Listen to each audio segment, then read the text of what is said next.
Hello, j'espère que vous allez bien. Un nouvel épisode de Step by Step avec le numéro 230 de la revue Nova, qui contient cette fois, c'est toujours un peu la même chose, hein, on incrémente par rapport au dernier Step by Step, donc Wildcats 33, le Backlash 3, le Stormwatch numéro 39 et le Grifter 3. Donc pour cet épisode de Backlash, donc c'est toujours les mêmes personnes au crédit, donc Ruffner, Marriott, Bouffe au scénario, Bouffe au dessin, et là aussi une flopée d'encreurs, Regla, Candela, Gibson, Hope, et Seller c'est Thousand.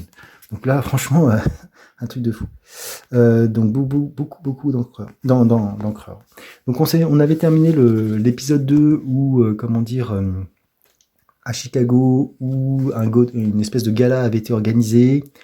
Gala auquel participait à la fois Jacob Marlowe, qu'on peut voir là sur ses pages, et le démonite que recherche Backlash. Donc forcément, tout le monde se retrouve dans ce gala et scène de baston.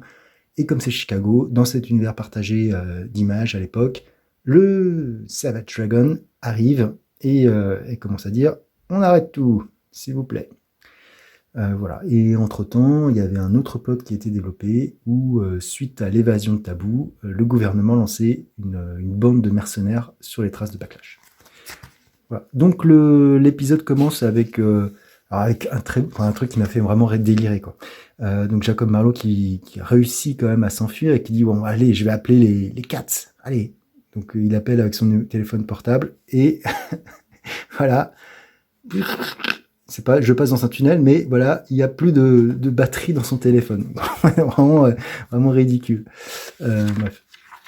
Donc, entre-temps, Pike le poursuit, mais Taboo, qui a quelques comptes à rendre avec Pike, puisque du coup, elle faisait partie de la cabale, et c'est Pike qui l'a plus ou moins vendu et qui l'a jeté en prison, et ça fait 5 ans qu'elle est en prison, donc du coup, elle a quelques griefs contre lui, donc elle va lui dire un peu sa façon de penser.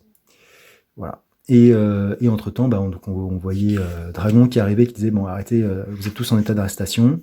Très belle page, hein. Franchement, elles sont vraiment pas mal. Là, on voit que Brad Bouffe, il commence vraiment à se lâcher. Donc, alors, par contre, il dessine quasiment tous les personnages de profil, comme ça.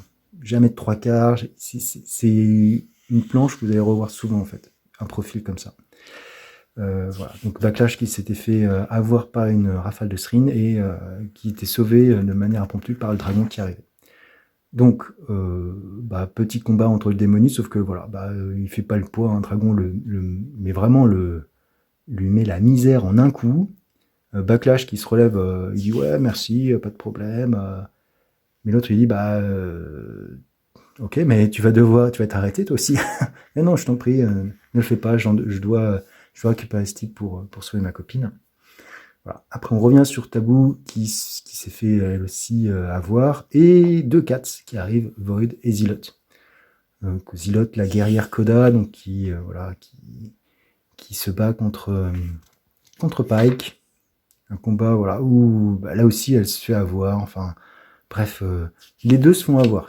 Franchement, les méchants, ils sont quand même super forts dans cette série, j'ai l'impression. Voilà, donc là, globalement, Zilot, qui est censée être une guerrière ultime, elle se fait complètement avoir. Taboo, elle se fait blesser quasiment mortellement. On peut voir là, suite à cette action de Pike où finalement il désarme Zilot et blesse Taboo. Et puis là, il y a la petite discussion entre Backlash et le dragon qui dit « ouais, allez, non, il faut que tu le libères parce que il a parasité ma copine, etc. et j'en ai besoin. » L'autre, il dit « bah non, t'as réalisé une évasion, tu viens avec moi. » Hop. Donc là, il utilise ses pouvoirs de fumée et commence la baston. Un truc un peu classique, hein. Donc la baston est plutôt pas mal. Alors, j'avais été surpris aussi par la taille de Backlash. Quasiment aussi grand que Dragon. J'ai été surpris par cette planche. Pour moi, Dragon, même sans être très grand, il n'était pas si petit. Enfin, du coup, Backlash doit être très très grand. Enfin, c'était un peu bizarre. Donc voilà, des scènes d'action plutôt pas mal. Plutôt très bien dessinées. Voilà. Où il se tape, plutôt pas mal. Alors forcément, le démoniste, lui, il commence à se réveiller. Et il va pour les pour les anéantir, sauf que voilà, l'équipe revient à la rescousse avec Cyberjack, Void, Imp et Taboo, et puis Zilot a récupéré Pike et l'a mis KO. Voilà. Zilot que connaît Dragon, puisqu'ils sont comme de façon classique, ils se sont tapés contre les Cats avec la Freak Force, et puis après ils sont devenus tous potes. Ils ont été à la piscine ou je sais plus quoi. Enfin, on va faire un épisode qui avait été dessiné par Larsen, voilà, en réaction à l'épisode 13 qui avait été dessiné par Jim Lee, donc ça lui plaisait pas, donc il avait redessiné un épisode avec les Wildcats. Voilà, donc puis les méchants finissent par s'en sortir, mais pas avant d'avoir envoyé une grenade thermique. Et l'épisode se termine sur cette explosion énorme. On se dit que vraiment là, les gentils n'ont pas la moindre chance. Voilà. N'hésitez pas à me dire si ça vous plaît toujours. Je compte faire toute la série des Nova qui étaient sortis à format Wildstorm. Il n'y en a plus beaucoup. On a un 3e numéro, il en reste encore 3. Voilà. Donc vous pouvez liker, disliker, commenter bien sûr. N'hésitez pas. Et vous abonner à ma chaîne si vous le souhaitez. Sur ce, je vous dis ciao.